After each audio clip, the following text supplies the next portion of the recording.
Baik, bismillahirrahmanirrahim. Qala al-musannif rahimahullah wa nafa'ana bi 'ulumihi kita. Jadi yang terlibat dengan az-zaniyatu waz-zaniyah Tuhan sebut dalam Quran surah An-Nur ayat yang kedua ya. Az-zaniyatu waz-zaniyah. Az-zaniyah itu laki-laki dan perempuan. Perempuan laki-laki dipanggil zaniyah. Zaniyah laki-laki yang berzina, perempuan yang berzina. Zani perempuan laki-laki yang berzina. Az-zaniyatu waz-zaniyah.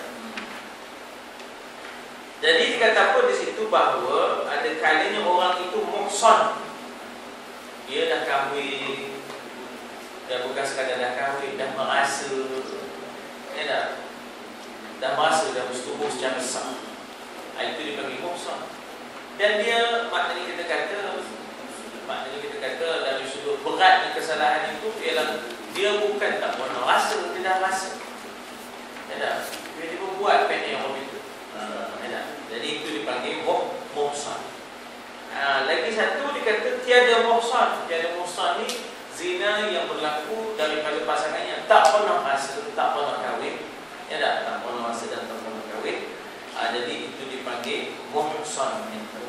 Tiada muhsan. Ataupun dalam bahasa Arab dipanggil ghairu muhsan. Ghairu muhsan. Dia bukan muhsin, muhsan. Wal muhsanat, walladzina yarmuna muhsanat thumma lam ya'tu bi arba'ati syuhada.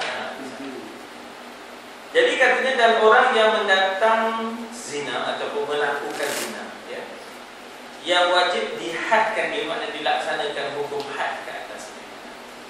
Bukan sehari dua ni kan banyak pun orang dah buang bayi sehari dua ni kalau kamu tengok dari basic balik data balik hang, orang banyak orang dah balik buang bayi jadi wajib dihadkan dia, wajib dihadkan dia, iaitu had tu jamaknya hudud. Had jamaknya hudud.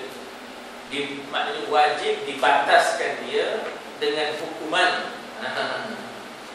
Wajib dibataskan dia, hadkan dia dengan hukuman hudud.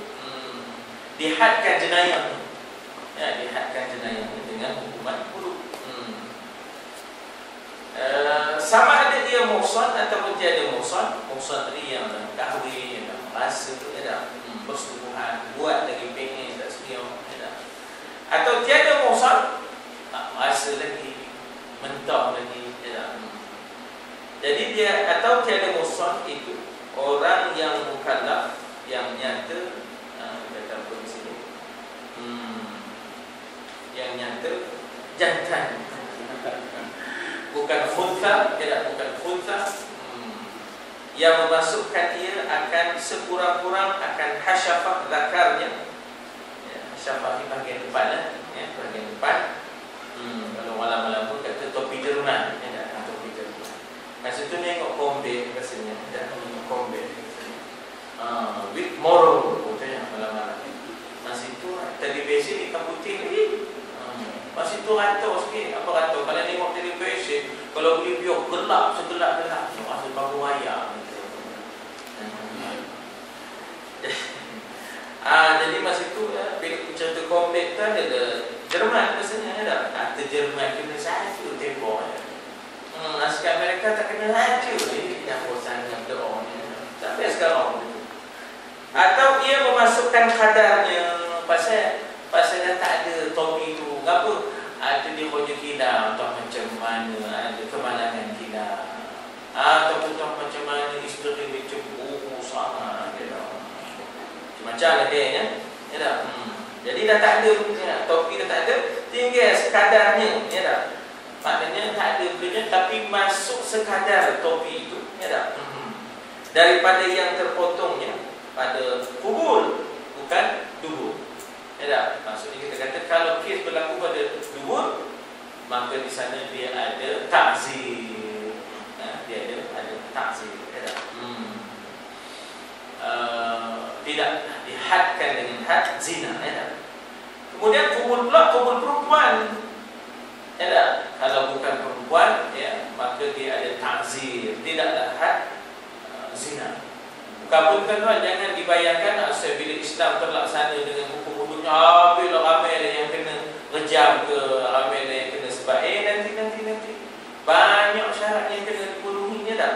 Antaranya kalau sekiranya daripada tubuh, tidak, dia jadi takzir je, bukan hudud. Kalau sekiranya kemudian kalau perempuan, barulah timbulnya, ya, kita kata sebat dan rejamnya. Kalau tidak, kalau bukan perempuan, barangkali khunsa dan sebagainya, tidak sampai kepada had zina 100 ke atau rejam, tapi maknanya dia kena juga hukum takzir dia panggil, ya tak? Hukum takzir itu subjektif lah. Tengok sesuatu yang boleh membawa kesan kepada pemerintah, tengok macam mana, ya tak? Dan yang nyata betinanya ada pula orang begitu, ya tak? Mana dah tahu kot tiba-tiba khunsa, ya tak? Nyok ke apa benda tu, ya tak? Lagi dia kata apa itu?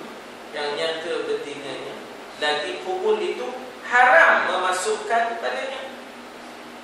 Ya, kalau yang tak haram, tidaklah kena hudud.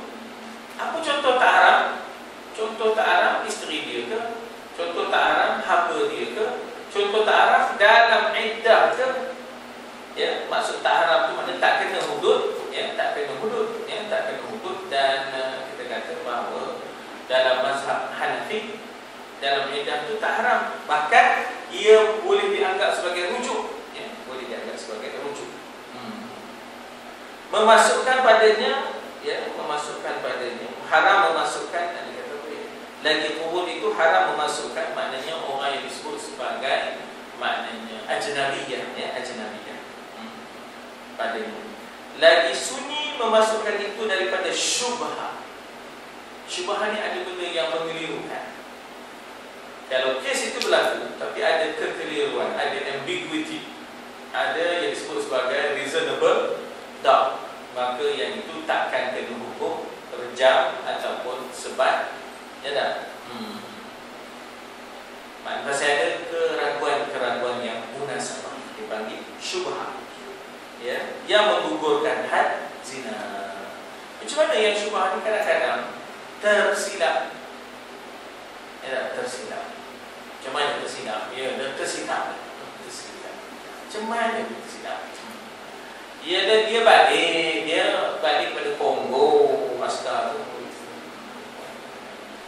atau malah bahasa balik, malah nak ngaco, orang ngomong tu, dia malah nak melaut, dia malah, atau dia askar, dia tahu dia nak buka pintu, masuk ke bilik, orang pun salah bilik. Atau maknanya demo tu dua balik, seorang lagi buat askar juga, kan? Jadi bisan, pilih dua askar. Boleh contoh tu awak bukan dipandai, contoh dia tidak. Jadi dulu benda kan, dulu kesah kan. Itu dipanggil benda tu ada syubhah. Dia ingatkan isteri dia, hati senyap je, hati senyap lagi lah, senyap ada. Jadi ada syubhah yang dipanggil wati syubhah, wati syubhah, persetubuhan syubhah yang menggugurkan had zina, ada. Lagi faraj, ada. Kalau bukan faraj, maknanya tidaklah dikenakan had zina. Ini bukan apa nak kabarkan tak boleh seenak-enaknya. Bukan apa dulu orang kata, kalau buat hukum hudud ni banyaklah orang kena. Nanti dulu tengok dia punya tidak. Lagi faraj yang diinginkan dia seumpama faraj manusia. Lantuk ni kucing siam tak kena had dah, kucing siam. Tuan-tuan ni rupanya kita kata gelak ya. Kita gelak dia. Tapi zaman ratuk ni, zaman ratuk ni jangan, tidak. Jadi adakah seorang lelaki yang buat ratuk begitu? Buat ratuk, ayam biru, kena ke dia had zina? Tak kena. Tapi takzir kena, hukum takzir kena. Tak adalah sampai kepada hukum zina, hukum hudud tak kena, ya. Jadi ngapu ni, ya Allah, dibuatnya kepada sesuatu yang tidak diinginkan akan dia. Seumpama Ya, maknanya yang diinginkan adalah faras manusia. Ini bukan faras manusia. Jadi bukan faras manusia, tidaklah kena pula. Tidak. Jadi yang mangsa pun tak kena, dia pun tak kena, tapi kena hukum ta'zir. Jangan pula binatang pula kena. Dia pula jadi binatang pun susah, jadi manusia pun susah. Yang hidup, kok ada orang begitu, Laila Majnun. Dikorek, dikubur. Jadi tuan-tuan, benda ni rasa pelik, tapi jangan buat main. Kalau dah gila manik tu, seks manik tu, dicari je, walaupun dah mati, baru lagi tak nak, dikorek je. Buat je perkara kecil tu. Apakah kena hukum hudud? Tak kena. Pasal sudah mati. Habis takkan nak biar je, kena hukum ta'zir. Hukum ta'zir itu bawah sikit dah daripada hukum hudud. Terpulang apa hukuman yang pemerintah lihat yang sangat berkesan untuk menginsafkan. Jadi dikatakan di situ yang hidup. Ada pun orang yang mendatangkan zina tetapi belum lagi sampai umurnya bodoh. Tak cukup umur. Buat fikir orang itu tak kena semata sebatan. Atau yang gila. Macam-macam gila sepera walaupun nama tak tahu benar gila sepera ke terima jadi tak tahu tapi wallahu alam biasanya gila ni biasanya dia tak ada perasaan. Dia tak ada perasaan yang begitu. Kecuali dia memang gila itu. Kan gila ni banyak, gila Tarzan ada. Jadi kuat tu. Tapi biasanya kalau gila ni memang tak ada perasaan. Memang tak ada perasaan. Wallahu a'lam, dia memang gila itu, itu memang benar kan. Macam-macam benda wayang putih ni macam-macam kan. Atau yang gila. Atau khunsa. Khunsa tak kenalah sebatan sepatutnya ke. Maksud saya ialah orang yang berzina dengan khunsa, tak kena hukum hudud, tapi kena hukum ta'zir, bawah daripada itu. Khunsa yang musykil. Khunsa yang musykil ni macam mana? Ada pada dia dua-dua. Dan kadang-kadang dia pakai yang atas, kadang-kadang dia pakai yang bawah. Bila dia buang air kecil tu, dia boleh adjust. Dia nak pakai yang mana? Kadang-kadang dia pakai atas, kadang-kadang dia pakai bawah. Itu dipanggil khunsa musykil. Ada ke? Kitab kan tak ada. Sudah macam dia. Mudah-mudahan Allah Ta'ala maknanya afiatkan kita, sihatkan kita dan jauhkan kita daripada benda-benda opini. Atau memasukkan ia akan sedikit, tak sampai pun, tak cukup untuk hasyafah, tak cukup hasyafah, maka tiada dihadkan. Tapi takzir kena, tiada dihadkan sekaliannya, tiada dihadkan sekaliannya. Orang-orang ni tadi yang tak cukup umur, yang gila, yang tak masuk hati, tak habis topinya, tiada dihadkan sekaliannya. Atau ia memasukkan pada kubur binatang, tiada dihadkan, tapi kena takzir. Atau kubur perempuan yang mati, tiada kena, tiada dihadkan zina. Bahkan dia kena hukum takzir dia, tak ada hukum dulu. Jadi tak ada mudah sangat, jangan dipandang habis orang ni kena, orang ni kena. Sebenarnya lagi pun tuan-tuan dan puan-puan, sebelum pelaksanaan hukum itu, sebenarnya kita kata bahawa rakyat mesti dimesrakan dengan hudud ni dalam bentuk ditutup pintu-pintu dan lubang-lubang yang boleh bawa kepada gejala. Arak tak berleluasa, kita kata bahawa majalah tidak berleluasa, tempat-tempat premis tak ada, barulah boleh maksudnya kita kata pelaksanaan itu. Jadi dia tak boleh dalam suasana yang berleluasa di sana sini tiba-tiba kita hukum jadi mangsa kepada keadaannya. Maknanya kita kata pemerintah kena sekat lubang sana lubang sini, artinya ditutupkan sana dan tutupkan sana, tiba-tiba buat juga, barulah kita. Kalau pemerintah sendiri membiarkan segala bentuk maksiat, itu tak kena. Sebab rakyat tu jadi mangsa kepada dasar pemerintah yang liberal. Bebasnya, ya tak, menonton yang seenaknya, ya tak, akses kepada yang bukan-bukannya dibiarkan oleh pemerintah, ya tak, dengan pesta-pestaannya. Ketika itu tak kena pasal sebab maknanya tidak kondusif, pemerintah tidak menghalang itu semua. Tiba-tiba nak sanakan hukum dulu, dia tak mau jawab itu, dia kena tutup dulu. Bila buat juga, barulah dia datang kena hukum. Jadi di Brunei tak ada. Di Brunei tak malam tak ada. Awak tak ada. Tak ada. Itu tak ada orang apa nama ni, tak ada orang dating, tak ada. Saya duduk sana bukan lama, seminggu. Tapi tak ada lah dating, ya tak, macam kita kan. Tak ada pesta-pesta yang bukan macam kita. Sangat-sangat terpelihara yang sangat. Jadi senang dia nak buat, dia kondusif je tak. Dalam konteks itu kerajaan dia ada peringkat demi peringkat untuk menutup pintu-pintu. Kalau tidak, rakyat boleh berdakwa pasal mereka menjadi mangsa kepada keadaan, ya tak? Katalah seorang perempuan tiba-tiba dikatakan nusyuz, padahal dia menjadi mangsa kepada suami yang mendera. Kalau itu yang dipersalahkan bukan perempuan itu. Kalau perempuan itu lari dari rumah, tak boleh kita kata perempuan itu nusyuz, sebab laki itu yang menjadi sebab dan punca. Laki itu yang mendera dia. Kalau Sweden, siap.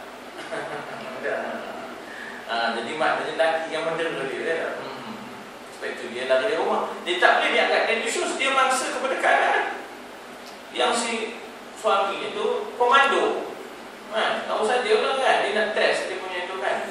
Jadi tahu saja. Jadi begitulah ya. Saya ada pula kan isteri dia. Jadi tak boleh disalahkan isteri sebagai nusyuz itu, tak boleh. Jadi tidaklah dihadkan, ya tak, maka tiada dihadkan kerana tiada diinginkan dia, atau ia wati sangka sah nikahnya, rupanya tak sah. Pasal cek punya cek, rupanya saudara sesusu, tapi dah bersetubuh, itu tak kena zina, ya tak? Maknanya dia pun nak akad nikah, tapi oleh kerana kampung tu tadi ada adik-beradik susu dia, tapi dia tak tahu yang mana dia ternikah, adik-beradik sesusu. Jadi itu berlakulah wati sangka dipanggil. Wati sangka itu wati syubhah, ya tak? Ya, maknanya apa dia tadi? Iaitu wati sangka sah nikahnya. Maknanya dia, kita kata dia menyangkakan orang itu bukan adik susu dia ke dan sebagainya, tak? Jadi dia dikata apa di situ? Tiada dihadkan dia kerana tiada diinginkan dia, atau wati sangka sah nikahnya. Kata apa-apa dia tak sah, dia adalah saudara sesusu. Jadi itu tak kena zina, ya tak? Dimaafkan, ya tak? Atau ia sangkakan isterinya, maka tiada dihadkan. Punya orang lain, adik jadi ini biasa orang itulah balik mana, tak ada nak ngancur orang, terus naik kata, ya tak? Silap fakir, ya tak? Silap fakir. Dulunya cerita sekarang. Maka tiada dihadkan kerana syubhah. Dan yang muhsan itu sama ada hilang berarti hilang, dibincang lain sikit tadi, hilang berarti kan. Dan yang muhsan itu sama ada laki-laki atau perempuan, iaitu tengok yang dikatakan bukan muhsan itu apa, yang dikatakan ghairu muhsan itu apa, ya tak? Ini tafsirannya, iaitu yang sempurna padanya 4 syarat. Pasal apa? Pasal orang yang muhsan kalau berzina tu berjam sampai mati. Yang tidak muhsan maka sebat 100 sebat. Jadi kenapa berat sangat yang muhsan ni sampai kena rejam sampai mati, ya tak? Iaitu pertamanya dia sampai umurnya. Kalau budak kita tak boleh anggap ya dia sebagai muhsan. Keduanya orang yang pakai, ya tak? Ketiganya merdeka. Keempatnya ada ia sudah wati, dah merasa bersetubuh. Wati itu maknanya bersetubuh. Wati. Kita kena nama Rosidawati, Rosmawati, ya Wati. Wati itu maknanya bersetubuh. Jadi dengan sebab itulah kita tak tahu kan sedap bunyinya wati ya dah. Rusmawati, Rosidawati. Lagi apa wati? Fatmawati macam. Saraswati ya. Ini cikgu ni pasal cikgu Saraswati dah. Ane pula ni Saraswati dah. Dia. Jadi sudah wati akan istrinya, kan? Ya, yang dengan nikah yang sahih. Patutnya tak sah dah. Kamu sudah merasa, daripada orang tak merasa. Jadi orang yang tak merasa itu bukan kita bagi maaf pula, tapi ringan sikit 100 sebatan. Ini dah merasa. Nampak. Dengan nikah yang sahih, sekira-kira ada ia memasukkan sekurangnya sekalian hasyafahnya pada kubur isterinya itu, dah merasa ke ya tak? Maka orang yang sempurna padanya 4 syarat yang tersebut itu, barulah dikatakan muhsan, barulah direjam. Sampai lagi ya tak? Direjamkan dengan anak batu yang pertengahan. Jangan jauh yang berapa pertengahan hingga matilah dia. Tidak. Ada ngapa ni? Ada dahulu ada tempat parking, dicari di parking lain. Oh kamu ya tak? Bukan ya tak? Ya tak? Sebab itulah maknanya dalam Islam itu ada jalan keluarnya. Fankihu ma qabalakum minan nisa mathna wa thulatha wa ruba'. Ialah kebetulan isterinya istihadah je. Isterinya penyakit istihadah je. Jadi kesian suami dia. Nak bersama je istihadah, nak bersama je istihadah. Dia hilang sendiri.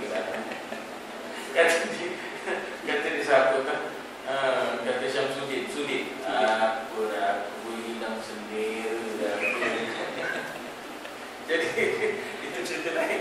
Itu pasal dia membaring, kan? Dia membaring nak kayu, kan? Kan dia berduduk sama puja, ya Allah, ya aku dan benda ini pun kena baris dah, kan? Kamu ditanya boleh kan? Aziz pula tadi, ya rumah yang kau kata tu ada lagi, kan? Ya, cerita je mas. Ada lepaskan orang ataupun orang yang dia jawapannya lepas ni. Itu aja mau. Jadi sebenarnya kalau sekiranya dia sabit kesalahan itu, ya, kalau dia sabit kesalahan itu dengan apa, ya, kita kata dengan saksi, lain cara dia. Kalau sabit kesalahan itu dengan ikrar, pengakuan, lain cara dia. Ada masanya dia dibiarkan berdiri. Ada masanya dia tanam separuh lah, lalu dia rejam. Jadi itu ada jawapan itu. Di situ insya-Allah. Begitu tengok dia kata bahawa anak batu yang pertengahan hingga mati, maka jika yang kena had itu laki-laki, sama ada sabit zinanya itu, ya, sabit zinanya itu dengan 4 orang saksi atau dengan ikrar, ini dipanggil kaedah pembuktian lah. Kaedah pembuktian ini sama ada dengan saksi ataupun dengan ikrar. Bila sebut 4 tu bukan maknanya 3 tak kena, tapi 3 akan pindah ke hukum takzir. 3 tak akan jadi hukum hudud. Katalah tak cukup 4, dia ada 3 je. Apa kata lepas orang ni? Dah tak terlepas. Dia kena hukum takzir. Hukum takzir mungkin 20 rantan ke 30 rantan ke. Tengoklah apa yang berkesan supaya jangan berleluasa benda tu, ya tak? Baik, jadi maknanya di situ sama ada orang kata sabit kesalahan itu dengan saksi, 4 orang saksi, atau dengan ikrarnya, dia sendiri mengaku, ya. Contohnya di zaman Nabi ada 2 kes, ya tak? Imra'ah Ghamidiyah yang mengaku berzina dengan Nabi seorang berubah, ya, Bani, bukan Bani Makhzum, ya, lagi seorang. Jadi katanya di situ bahawa dengan 4 orang saksi atau dengan ikrarnya pada hakim 4 kali dia demi Allah, dia mengaku dengan nama Allah, diikrar dengan dia bersumpah bersumpah dengan nama Allah bahawa dia berzina, ya, 4 kali. Hakim terima 4 kali itu untuk menganggap bahawa dia berzina atas dasar dia telah mengikrarkan 4 kali. Dia dah ikrar itu maknanya pengakuan dia. Tiada dikalikan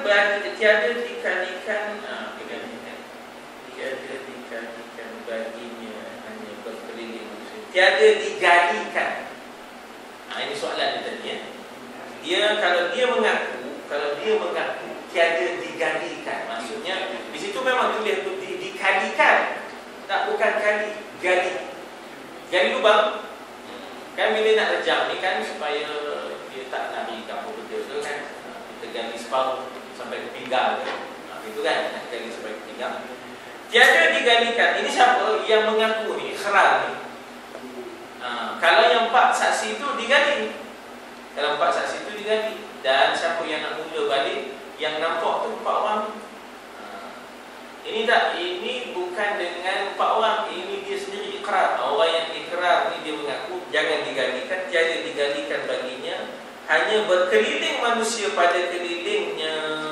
Ini yang ikrar, yang mengaku, yang bukan ada 4 saksi dah. Ini lebih kepada dia datang mengaku, minta supaya dia dihukum, bersihkan dia daripada dosa zina.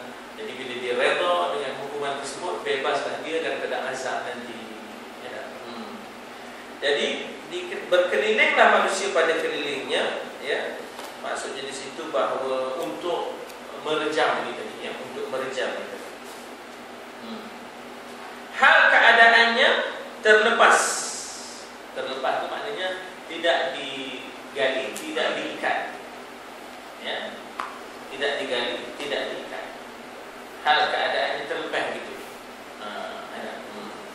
Maka jika sabit zinanya dengan saksi 4 orang, ya, bukanlah maknanya bila 3 tu lepas, bukanlah maknanya bila 2 tu lepas, tapi tak adalah kena penalti hudud, dia kena penalti ta'zir.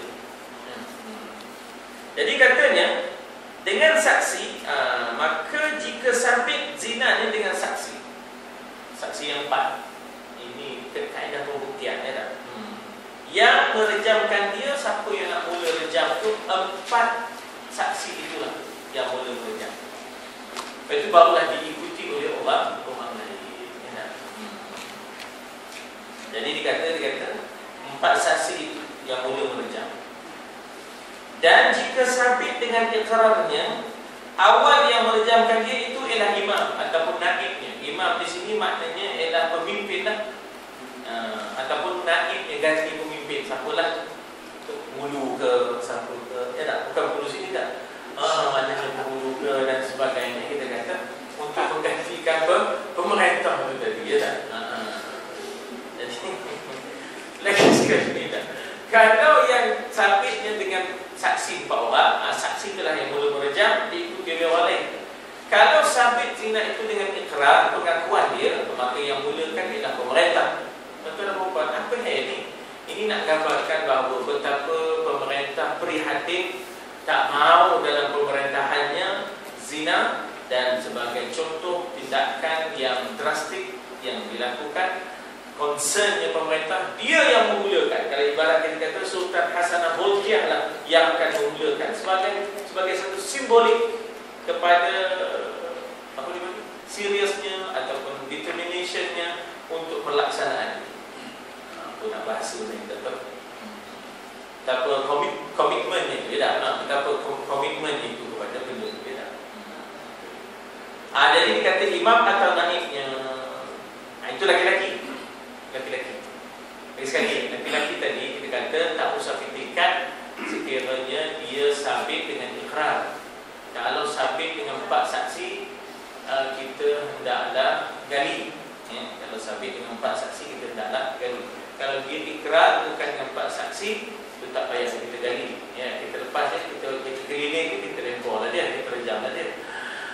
Kemudian apa lagi kita kata tadi, bahawa selain daripada itu, siapa yang nak mula merejam? Kalau sekiranya dengan 4 saksi sabitnya, maka yang mula merejam 4 orang. Kalau sekiranya dengan ikrar bukan dengan 4 saksi, maka yang mula merejam adalah pemerintah. sebagai simbolik kepada rakyat, jangan ulang balik. Ya tak? Betul. Ini maknanya habis, penyudah. Jangan buat benda ni. Tak? Aku sendiri bagi komitmen sebagai pemerintah level. Jadi rakyat lepas itu tak siul dah. Tak nak dah. Tak di sini. Jadi sula-sula ni tak ada. Ini sula ni masyarakat Melayu. Mana ada sula dah. Tak ada sula-sula ni tak ada. Ini masyarakat Melayu je kan. Kita yang ada rejam ataupun sebat. Ya tak? Ini pula sula. Habis. Jika ia perempuan digadikan baginya, ya tak? Digadikan baginya, ya tak? Maknanya biarlah kita tanam dia, ya tak? Ini dikatakan baginya lubang sekadar sampai ke dadanya, ya tak? Sampai ke dadanya, ya tak? Lagi satu, dia tak ada pula dibuka aurat dia, tak ada. Kalau kita tengok yang jenis pukul dengan ekor pari tu, oh, ada dibuka aurat dia, buka auratnya tersiap apa itu, ya tak? Jadi maknanya di situ kalau kita tengok yang ada tu, tak bukan hobi tu pesennya, tak ada pula dibuka auratnya, tak ada, ya tak? Jadi ditanam dia sekadar maknanya sampai ke dadanya, kemudian diturunkan dia di dalamnya, kemudian direjamkan dia. Ini wanita tadi. Maka jika yang kena rejam itu lari ketika direjamnya dan sabit zina itu dengan saksi, diturunkan dia dan direjamkan dia. Tak macam mana ya? Dia lupa dia dapat lari. Turunkan dia. Diturunkan. Diturunkan. Diturunkan dia. Dikejut. Oh, awak di sini diturunkan dia. Diturun ya. Orang dulu kata diturunkan dia. Bukan diturunkan dia di dalamnya. Kemudian direjamkan dia. Maka jika yang kena rejam itu lari ketika direjam dan sabit zinanya itu dengan saksi, diturunkan dia ya, dan direjamkan dia hingga sampai nanti. Dan jika sabit dengan ikrarnya juga, ini wanita tadi ya. Dan jika sabit dengan ikrarnya juga, tiada diturunkan dia, hanya dibiarkan kerana mudah-mudahan kembali dia daripada ikrarnya. Maknanya mudah-mudahan dia kira bertaubat itu dan dia kemudian tarik balik dari ikrarnya, maka lepaslah dia daripada rejam dan diterimakan kembalinya itu seperti yang tersebut di dalam kitab Muhaddam. Jadi dalam kes wanita tadi kita dapati bahawa ada sedikit perbezaan. Laki-laki tadi kita kata dibiarkan, jangan ditanam, ya, dibiarkan jangan ditanam. Kalau wanita tadi ditanam hingga ke paras dada. Kalau sekiranya dia lari, dikejar, ini sekiranya dia berzina, disaksikan zinanya itu dengan persaksian. Tapi kalau dia lari, sabit bukan dengan saksi tapi sabit dengan ikrar, kalau dia lari jangan dikejar. Dah itu. Tidak, mudah-mudahan ya, dia insaf dan jangan direjam lagi. Dia kata insaf itu. Jadi ada sedikit perbezaan terhadap wanita itu. Jadi maknanya tuan-tuan dan puan, apapun ini semua nak menggambarkan bahawa peruntukan demi peruntukan dalam enactment perlu dengan terperincinya, ya, perlu dengan terperincinya, dan ianya bukanlah boleh direka-reka, ya, dia berdasarkan nas, ya, dia berdasarkan nas daripada hadis. Cuma dalam kitab ini dia tak bawa nas. Dalam fiqh manhaji dibawa nas itu. Kalau tuan-tuan rajin buka pula fiqh manhaji, yang kitab Syekh Mustafa Burang, Syekh Mustafa Khin, Syekh Ali Syarji, ya. Jadi dibawa pula maknanya dalil-dalilnya, ya, dalil daripada prosedur ni, ya, hukuman, ya, insya-Allah. Dan yang bukan muhsan ni ialah yang belum berkahwin, yang maknanya kita kata yang belum merasa, ada. Itu macam mana pula hukumannya? Ringan sikitlah. Fajlidu kulla wahidin minhuma mi'ata jaldah. Ada az-zaniyatu waz-zani fajlidu kulla wahidin minhuma mi'ata jaldah. Tak ada sampai mati, tidak. Rotan saja 100 rotan. Itu insya-Allah kita tengok nanti lah sambung. Jadi kalau lambat masa nak tunggu minggu depan, tak apa, pegang kitab, cuba tengok, baca, dan kalau tak faham, tanya-tanya lah. Tak discuss lah. Jadi kita tu tak semestinya tunggu baru kita nak baca. Alasannya, kalau baca tak bergumul, setan langsung tak baca, rofel langsung, ambil gebor, puluh je. Jadi jangan itu dijadikan alasan untuk kita tak membaca. Boleh self reading, terutamanya kalau pengarang itu kita kenal, orang yang boleh dipercayai. Cuma kalau kita sangkut tak faham, apa dah? Ada, contoh. Itu boleh kita tanya kepada yang boleh kita tanya, ada. InsyaAllah. Wallahu a'lam.